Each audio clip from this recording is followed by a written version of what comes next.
ఇరాన్లో నెలకొన్న అనిశ్చిత పరిస్థితుల దృష్ట్యా అక్కడ నివసిస్తున్న భారత పౌరులు తక్షణమే ఆ దేశాన్ని వీడాలని కేంద్ర ప్రభుత్వం జారీ చేసిన తాజా అడ్వైజరీ అంతర్జాతీయ స్థాయిలో ప్రాధాన్యత సంతరించుకుంది.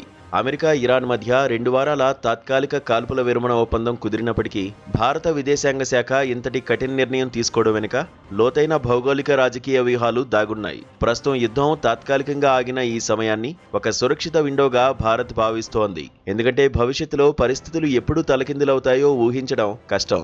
సరిహద్దు ప్రాంతాలకు వెళ్లవద్దని, ఎంబసీని సంప్రదించిన తర్వాతే తదుపరి అడుగు వేయాలని సూచించడం ద్వారా పౌరుల భద్రత విషయంలో భారత్ ఎక్కడా రాజీ పడ్డం లేదని స్పష్టమవుతోంది. ముఖ్యంగా సైనిక స్థావరాలు, బహుళ అంతస్తుల భవనాలకు దూరంగా ఉండాలనే హెచ్చరికలు, రాబోయే రోజుల్లో వైమానిక దాడులు లేదా క్షిపణి దాడులు జరిగే ముప్పు ఇంకా పొంచే ఉందని సూచిస్తున్నాయి. ఈ పరిణామాలు గమనిస్తే ప్రస్తుత సీజ్ ఫైర్ కేవలం ఒక విరామం మాత్రమేనని, శాశ్వత పరిష్కారం కాదని కేంద్రం అంచనా వేస్తున్నట్లు కనిపిస్తోంది.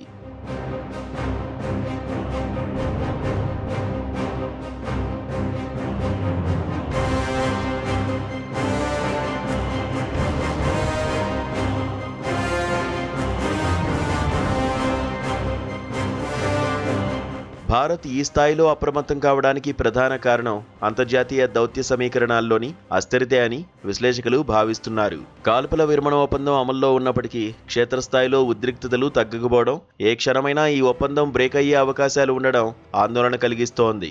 ఒకవేళ యుద్ధం మళ్లీ తీవ్ర రూపం దాల్చితే వేలాది మంది భారతీయులను సురక్షితంగా తరలించడం భారీ సవాలుగా మారుతోంది. గతంలో ఉక్రెయిన్, సూడాన్ వంటి దేశాల్లో ఎదురైన అనుభవాలను దృష్టిలో ఉంచుకుని పరిస్థితి అదుపు తప్పకముందే పౌరులను స్వదేశానికి చేర్చాలని విదేశాంగ శాఖ భావిస్తోంది. ఇరాన్ అంతర్గత భద్రతా వ్యవస్థపై ఉన్న అనుమానాలు, ఇతర దేశాల జోక్యం పెరిగే అవకాశం ఉండడం వల్ల భారతీయులు అక్కడ ఉండడం శ్రేయస్కరం కాదని ప్రభుత్వం నిర్ణయించుకుంది. హెల్ప్ లైన్ నెంబర్లను నిరంతరం అందుబాటులో ఉంచడం ద్వారా పౌరులకు అవసరమైన ప్రయాణ పత్రాలు మరియు రవాణా సౌకర్యాలను వేగంగా కల్పించేందుకు ఎంబసీ సిద్ధమైంది. ఇది కేవలం హెచ్చరిక మాత్రమే కాదు, రాబోయే పెద్ద సంక్షోభం నుంచి మన వారిని కాపాడుకునే ముందస్తు వ్యూహంగా పరిగణించాలి.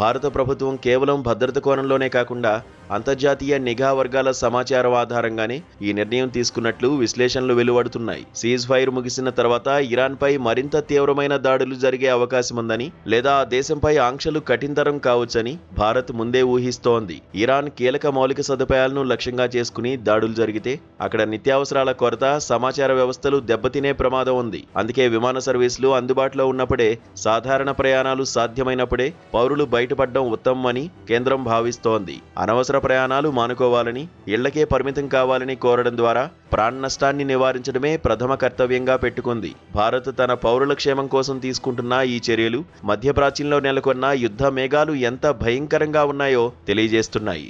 అంతిమంగా శాంతి చర్చలు విఫలమైతే తలెత్తే పరిణామాల నుంచి భారతీయులను రక్షించడమే లక్ష్యంగా ఈ అత్యవసర అడ్వైజరీ పనిచేస్తోంది.